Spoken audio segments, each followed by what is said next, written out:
સુરેન્દ્રનગરમાં વિશ્વ પ્રસિદ્ધ ત્રિનેત્રેશ્વર મહાદેવના સાનિધ્યમાં તરણેતરના મેળાની આજે પૂર્ણાહુતિ થઈ હતી। અંતિમ દિવસે પોલીસ પરિવાર દ્વારા ત્રિનેત્રેશ્વર મહાદેવના મંદિરે ધજા ચડાવવામાં આવી હતી। રાજકોટ રેન્જ આઈજી અશોક યાદવ અને જિલ્લા પોલીસ વડા દ્વારા મંદિરે પૂજા અર્ચન કરી ધજા ચડાવાઈ હતી।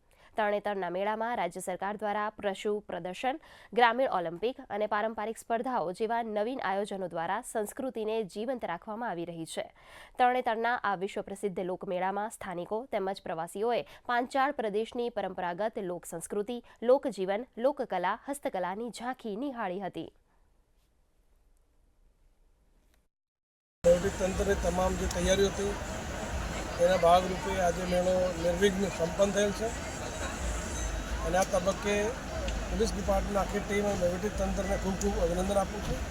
સાથે સાથે આ વિસ્તારના જે લોકો છે એ પણ વહીવટી તંત્ર પોલીસ સાથે ખંભાથી ખંભા મલાવીને કામ કરેલ છે।